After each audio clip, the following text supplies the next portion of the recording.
Chezy's behind the lines, starting this match in 3, 2, 1, go! Ooh, starting off strong, 359 shooting over their Alliance station, not what they intended. Blue Alliance missing 2 of their notes in Auton now, as 359 is beating Orbit to those mid notes, but Orbit hunts him down, manages to pick him up. 359 shooting towards the other Alliance wall. They had vision issues earlier in their first match. Maybe those are cropping up again. So far on Blue, it looks like Orbit is doing a little bit of the cleanup role, but fumbles that last note going into the amp. 42-70 there on Red Alliance. They've been doing a fantastic showing these past couple matches. They've been the main scorer for their alliances, and I think they're going to continue that trend here. Orbit now manages to steal 2 notes from the Red Alliance. That's how they won a world championship. You would know, Torrance, you would know. But that's such great playing from both alliances. 359 feeding notes over to our field staff, trying to get it over Ed's head. This Blue Alliance is firing on all cylinders now. We've got Bare Metal doing a full court cycle as the Blue Alliance is now finishing their amp and is now prepping to go score. Although Bare Metal shot that note a bit early, that one won't be amplified, but here comes 2 more for Blue. 11:56, they just got a note in for the Red Alliance. Another note out of the field. All these notes have been flying outside the field this event. Where were all these skew notes at Sunset Showdown? Why did no one shoot a note into the water? They're all getting shot out here when we're in a building. 359 now shoots another note out of the field. Something is going wrong with these robots on the Red Alliance as Orbit is just cruising smooth and driving around the field. Real-time scoring is completely not fair to 25 points. Great showing from everyone, but this is a tough match for Red.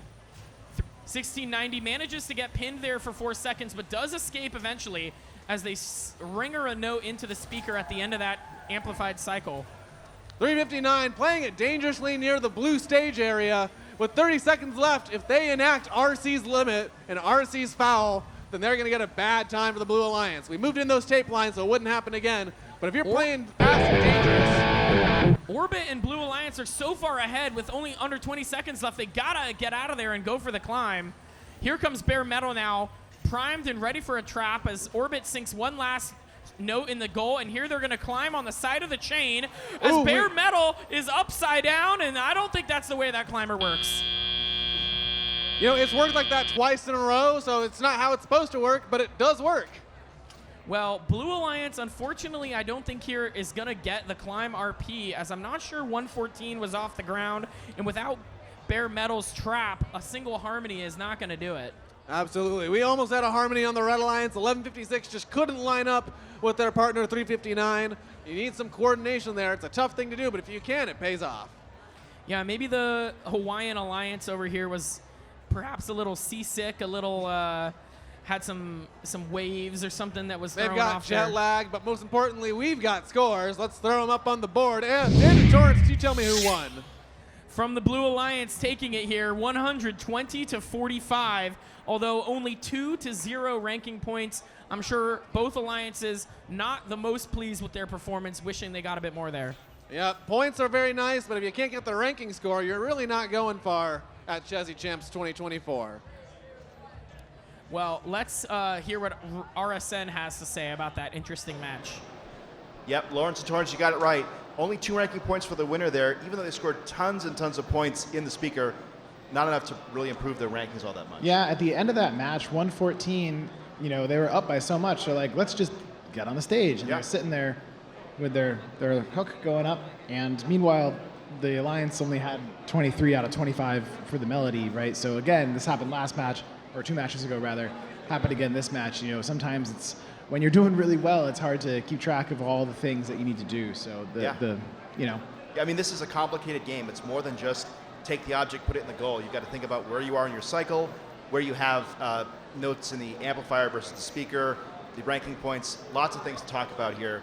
359 and their alliance on the red, not able to put up a ton of points there. Hopefully they can turn it around for their subsequent matches. Yeah, I mean, I think it's just tough, right? Like when you have a robot that you've just built and maybe doesn't have all the miles, you know, the hours and hours of software development that some of the other teams have, right? It's going to be tough, especially this game is such a high the teams that perform at the highest levels have such a level of software sophistication, because you need to be able to aim at the goal from anywhere and make sure that your shooter is up to the right speed. Yeah. There's like a lot of things to coordinate at once versus other years where I think back to last year, 359 built another 2910 clone.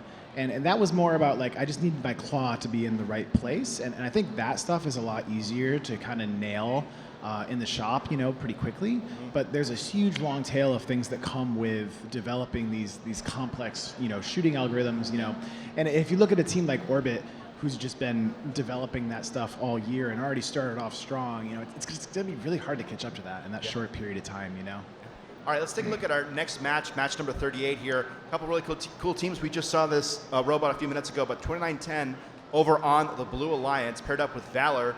Red Alliance, though, one of your favorite teams here at the event so far that you've been watching. Absolutely. Today. Team 9496, Link out of Forest City, North Carolina. This is a rookie team. I mentioned it earlier during the opening ceremonies, but they've been performing really, really well. Every time they're on the field, they're another one of those teams where it's just they're doing the right thing. If they're feeding, the rings go to the right spot. When the speaker is amplified, they come down and pop one in. They're just kind of always doing the right thing, right. And I love that attribute in teams. Just very well driven, very high level of execution, and that's what it takes to be at that top level. And that level of detail is hard to come across with, especially as a rookie team, a first-year team. It's incredible. Yeah, absolutely incredible that a rookie team was able to go through this year, do so well, come to Chezy Champs, and be ranked 10th against some of the best teams in the world. So, shout out to that team. That's amazing. We're ready down in the field. Send it on over for introductions.